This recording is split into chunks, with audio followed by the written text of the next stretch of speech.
Thanks for joining us on Chicago Tonight. I'm Paris Schutz. Here's what we're looking at. Gerrymandering, guns, and abortion pills. The Supreme Court is now on the clock for its new term. It is becoming increasingly clear who the Speaker of the House already works for, and it's not the Republican conference. Will Kevin McCarthy or won't he lose his job? Republicans fight amongst themselves as the Speaker faces a small rebellion. This trail deserves the same love, care, and kindness that other communities get. And advocates for the South Side's major Taylor bike trail say it's time for the community to help them out. And now to some of today's top stories. Governor J.B. Pritzker has a one-word message for President Joe Biden: help. The governor sent a letter today outlining Chicago and Illinois' migrant crisis while asking for a bigger and more coordinated response from the federal government. In the letter, the governor is asking for more financial support for Illinois and asked for someone in the White House to coordinate the national response to asylum seekers crossing the border. The governor also asked the president to waive fees for newer asylum seekers to get work permit status. The governor says the state has spent upwards of $330 million already in aid for migrants. This, as some Chicago City Council members say the state has not done enough to help out the city. Illinois assault weapons owners have 3 months to register their guns under the new Illinois gun law. The registration opened today, and under the new rules, so-called assault rifle owners must get an endorsement affidavit and submit registration to continue owning their gun. That's because of the law passed earlier this year banning the sale and ownership of those weapons in the state. Although Illinois state police officials say guns will not be confiscated if owners don't follow the rules. The law is currently tangled in multiple lawsuits playing their way through the court system, likely to eventually be decided at some point by the U.S. Supreme Court. Cook County Board President Toni Preckwinkle says she wants to bridge the digital divide in the county. That means a plan to get all residents, regardless of race or income level, access to the internet and devices to connect them there. She announced the county's first ever digital equity plan today, based on a study that concludes 27% of Cook County residents don't have home internet services and 21% don't have a computer at home. The plan comes as federal and state governments get ready to dole out $65 billion as part of the 2021 infrastructure bill to close the nation's digital divide. Might be a bit harder getting around the loop this week. Street closures for the weekend's Chicago Marathon began today. So far, Balboa Drive is closed between Columbus and DuSable Lakeshore Drive. A few more closures could be announced later this week, and there will be more than 40 on the day of the marathon Sunday. CTA officials say the system will be running more trains and buses for spectators and runners to get to and from the event. And up next, what to expect from the Supreme Court this term. That's right after this. Chicago Tonight is made possible in part by Alexandra and John Nichols, the Jim and Kay Mabey family, the Polk Brothers Foundation, and the support of these donors.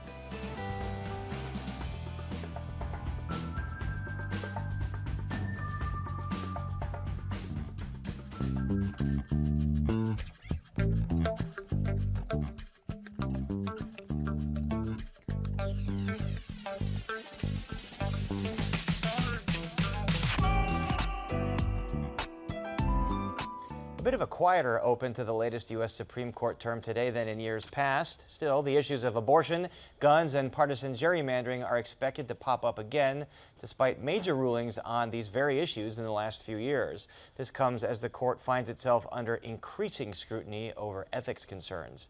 And joining us are Carolyn Shapiro, co-director of the Chicago-Kent College of Law's Institute on the Supreme Court. She also clerked for Justice Stephen Breyer. And David Franklin, associate professor at DePaul University's College of Law. He also clerked for Justice Ruth Bader Ginsburg. Always great to see you both here in person. Thanks for joining us. So, Carolyn Shapiro, abortion access. Despite the ruling in the Dobbs case, it's again on the docket. This time it involves the pill mifepristone. Set the stage for us. What's at stake? So earlier this year, some doctors in Texas, represented by the Alliance Defending Freedom and a virulently anti-abortion group, filed a suit in Texas in a particular district where they knew they would get one particular judge who they knew was very hostile to abortion. This is the 5th U.S. Circuit Court Yes, of Appeals. this is in the 5th Circuit.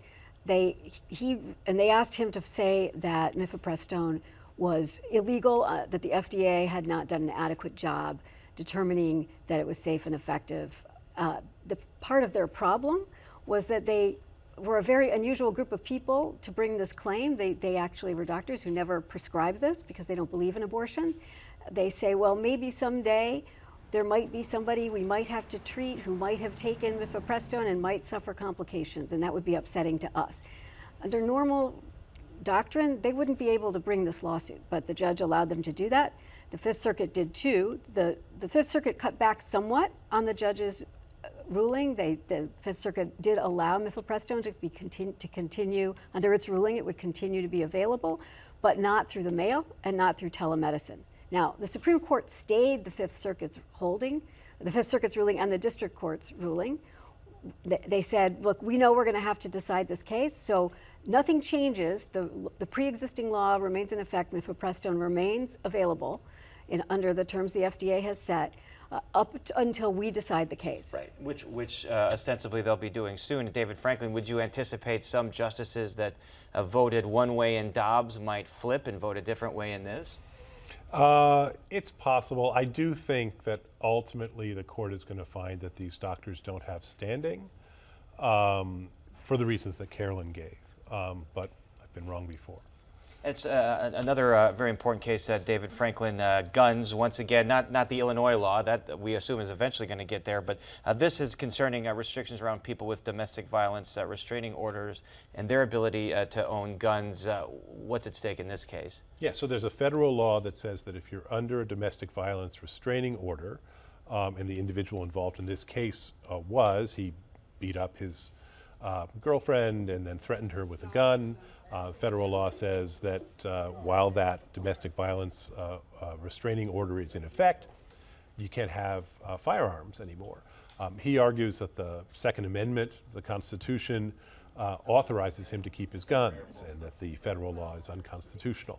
All of this comes back to a 2022 ruling by the Supreme Court called Bruin, written by Justice Clarence Thomas, in which the court essentially said that all laws regulating firearm ownership are presumed to be unconstitutional unless the government can show that there was some similar law on the books or a similar history and tradition of regulating that activity going back to the 18th century when the Constitution was first enacted. And we should say there probably weren't any kind of domestic violence laws, or as we understand them, on the books at that point. So Carolyn Shapiro, is that the standard you believe the conservatives on the Supreme Court would hew to?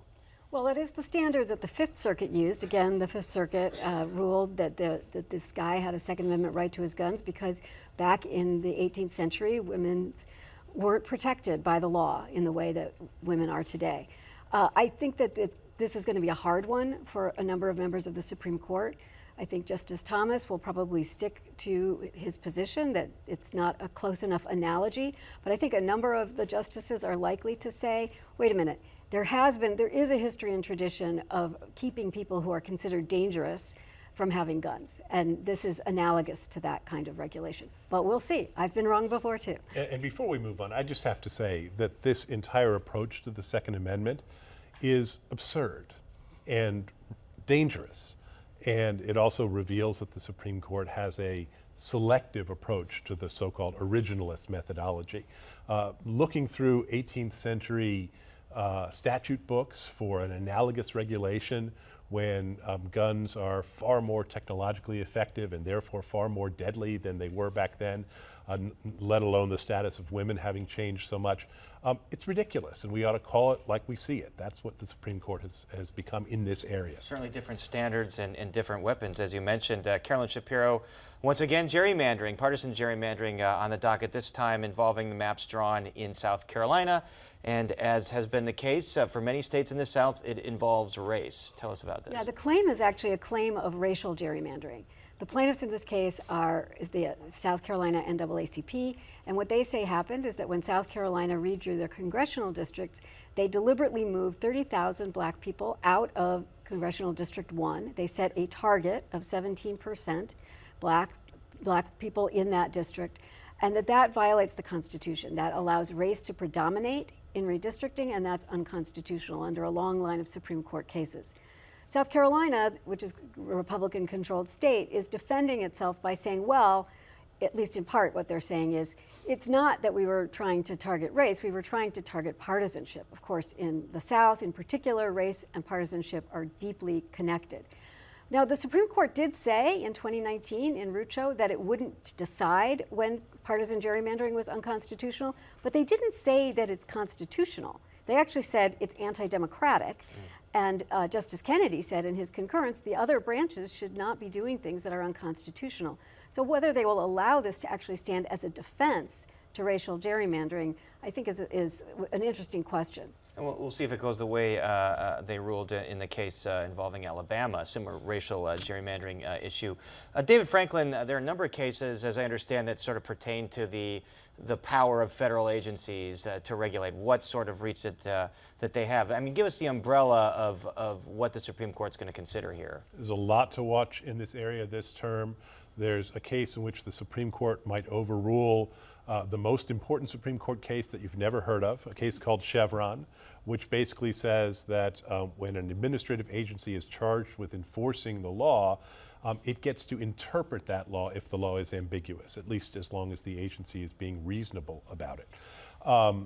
It's one of the most often cited cases in the history of the Supreme Court, but the Supreme Court itself doesn't like the Chevron case anymore, will probably overrule it or sharply cut it back. There's also cases involving whether the Securities and Exchange Commission has the ability to adjudicate disputes under federal law, and whether the Consumer Financial Protection Bureau's funding mechanism makes that entire agency unconstitutional. All of these cases coming out, most of them out of the Fifth Circuit again, which we keep mentioning, and all of them pushing the envelope on this sort of deregulatory mission among conservatives to dismantle the administrative state. And I think several of the justices, maybe a majority in some of these cases, will be tempted to go along with some of those theories. It seems like, at least from some public comments, that that's the direction that they want to go, or where their philosophy is right now. Carolyn Shapiro, we mentioned they are hearing these cases as the court itself is facing a crisis in, I guess, its appearance of independence or being free from ethical problems, given the reporting on Justice Clarence Thomas, the free gifts and vacations he took from a billionaire who was involved in cases before the court. He didn't report much of this stuff. The Supreme Court now is saying they might start writing some ethics guidelines. What do you think they'll come up with, or what should they come up with? Well, I think if they're smart, they'll come up with a set of guidelines that basically match the ones that the rest of the federal judiciary has to follow. There might be some slight differences for the Supreme Court, but that's what I think they should do. I don't know that they will. I certainly don't know that they're going to get unanimity on this. I think that Justice Thomas and Justice Alito are both very defensive about what they've been doing, and Justice Thomas has written about access in some of his opinions that suggests that I think he doesn't think anything he's done here really should even have to be disclosed. So I'm not sure they'll get unanimity, and I'm not sure what they'll do if they can't get unanimity on an ethics code. All right, and David Franklin, we only have a few seconds, but before we go, another very interesting case involving how to regulate social media, and this again coming out of the Fifth Circuit. That's right. So Texas has a law that basically says to large social media platforms, we're going to regulate the way you moderate your content. So we're going to stop you from removing accounts on the basis of their views. That seems pretty clearly unconstitutional as long as you accept the idea that Twitter and Facebook have First Amendment rights. They're like a publisher, like the New York Times, that can decide what material they want to carry and which they don't. So I think the Supreme Court will view it that way and will strike down these laws. It's a very interesting case, and it's kind of getting to this point of when are these private companies part of the public sphere because of what people are using them for. David Franklin, Carolyn Shapiro, insightful as always. Thank you so much. Thanks for having us. Thank you. And there's more Chicago Tonight just ahead, so please stay with us.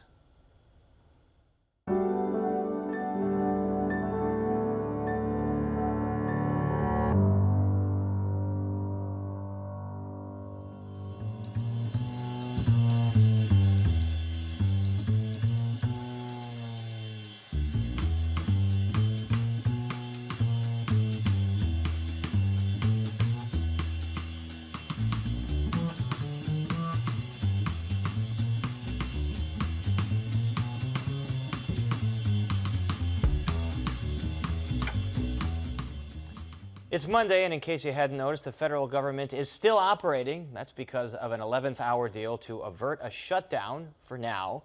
But now the talk turns to politics and intra-party bickering as a hard-right member of Congress threatens to remove U.S. House Speaker Kevin McCarthy from his job. And joining us now is former Illinois Republican Congressman Joe Walsh, no stranger to troublemaking and rabble-rousing in Congress against his leader. Joe, great to see you as always. Let's first turn to the sparring partners in Washington and hear what they had to say. It's easy to be a conservative that wants to do nothing. But I believe America wants to find the conservative that can make government work efficiently, effectively, and accountable. It is becoming increasingly clear who the Speaker of the House already works for, and it's not the Republican conference. All right, Joe, so we need to remind our viewers the Speaker agreed to these rules where only one person could file a motion to vacate if they wanted to, and that one person seems to be Matt Gaetz right now. So is McCarthy's job in jeopardy? By the way, good to be with you, my friend. Look, Kevin McCarthy, the Speaker, is very, very fortunate in that Matt Gaetz is someone who really doesn't have any friends. Nobody in Congress likes Matt Gaetz.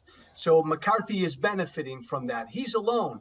A number of the hardliners, so-called hardliners in the House today came out and said, now's not the good time to get rid of McCarthy.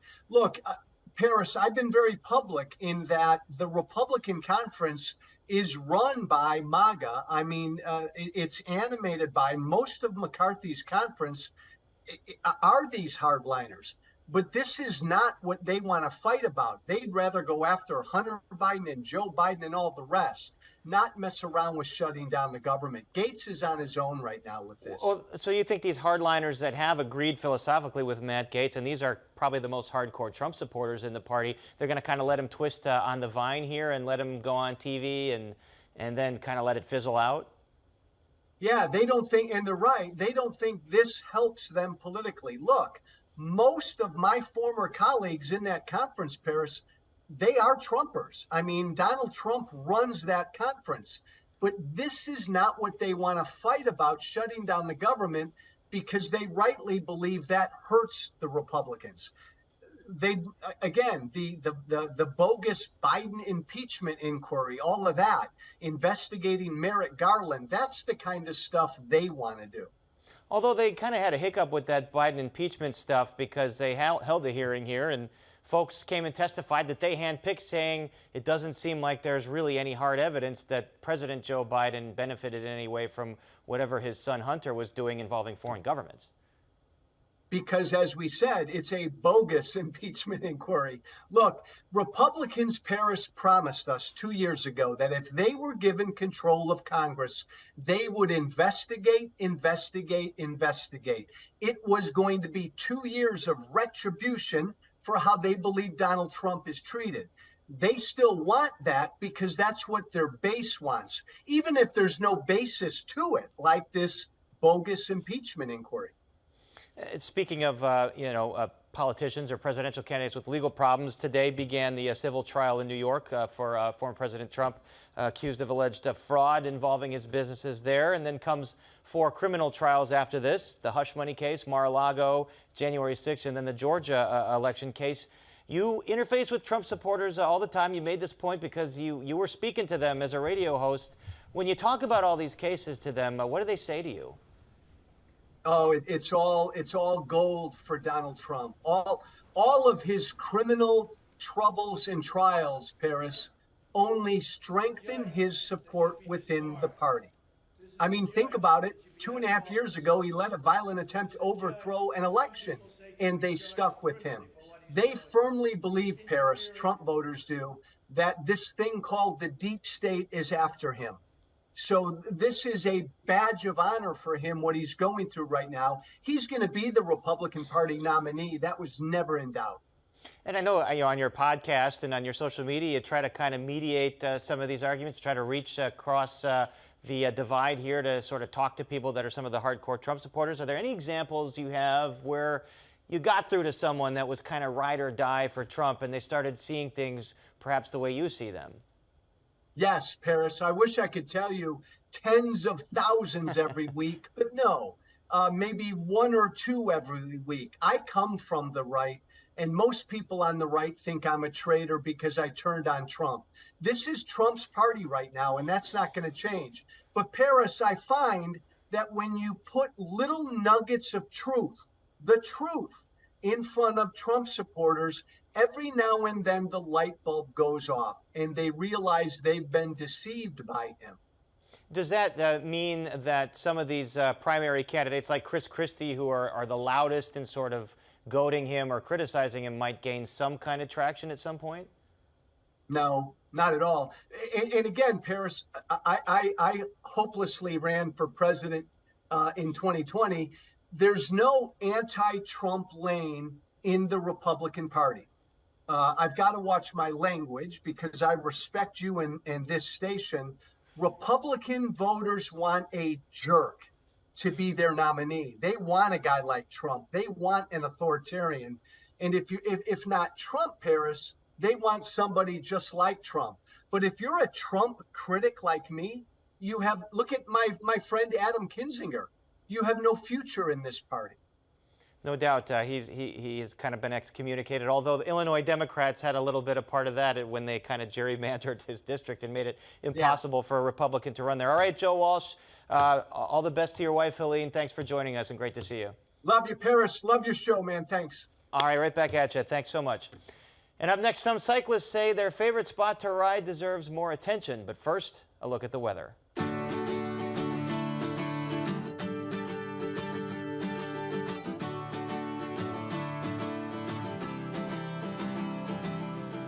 The last 2 decades have seen some of the rail lines that crisscross the city converted into bike trails, but not all of those trails were created equal.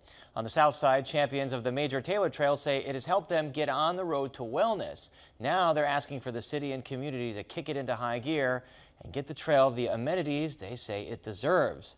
Producer Erica Gunderson has the story. It always makes me feel like a kid when I get on my bike. I've got the wind in my hair, I've got the sights, the sounds, the smells of just being outside, and it makes me feel like really young and free. For members of the Major Taylor Cycling Club, riding along the Major Taylor Trail is a major part of staying healthy in mind and body. It gives me peace of mind. It's very relaxing. Like, I don't listen to headphones or anything because nature is my sound system that I'm enjoying while I'm riding. My doctors told me when they diagnosed me with COPD and type 2 diabetes, basically if I wasn't riding, I might not be here today. So this keeps me going. Riding allowed me to see things in the neighborhood that I normally would not see, driving a car. It was basically mental health for me. So coming through here, able to talk to my girlfriend, able to come up here, see the greenery. The trail is named to honor Black cycling champion Marshall Major Taylor. Bill Gaston, who founded the Major Taylor International Cycling Alliance, credits the trail's namesake with getting him on a bike in the first place. When I first learned about him and found out that he had all of his accomplishments, my thought was anybody that was African American should be riding a bike and cheering on Major Taylor. And given all the trail has done for community well-being, the Major Taylor Cycling Club says it's time for the community to give some of that love back. The trail was completed in 2006, but as an early Rails to Trails project, Club Secretary Brenda Dixon says the conversion was pretty bare bones. And since then, the club says the trail needs more and better amenities to bring it up to the standards other local trails enjoy. Porta potties, rest stops, chairs, garbage containers, better lighting. Over 80% of the trail actually goes through communities of color. This trail starts at Dan Ryan Woods and it runs all the way to Whistler Woods. It's an 8.6 mile trail that runs literally, I'm not kidding you, through the heart of the south side of Chicago. That in the 90s, when the city was planning Rails to Trails projects, they weren't as, I guess, sophisticated as they are now with, like, you see the 606 trail that has all of these beautiful amenities. From our perspective, the trail has never been completed because we would like to have the same type of comprehensive planning that all of the other trails are getting today. and I will continue to advocate for this trail until it is up to standard like every other trail that's being planned today. There are people that have joined the Major Taylor Club that had health challenges when they joined, and within a year or two of riding, health challenges have disappeared. It saved lives. This trail, given all that it has done, all we need is the same care on this trail like all the other trails. It will save lives. For Chicago Tonight, I'm Erica Gunderson. The trail supporters have begun raising $100,000 to get a statue of Major Taylor himself along the trail, as well as calling upon city and county officials to make trail improvements. They're also looking to partner up with running and walking clubs to get some major activity going. You'll find more on all of that on our website. And that is our show for this Monday night. Join us tomorrow night at 5:30 and 10. And now for all of us here at Chicago Tonight, I'm Paris Schutz. Thank you so much for watching. Enjoy this beautiful weather, and we'll see you tomorrow.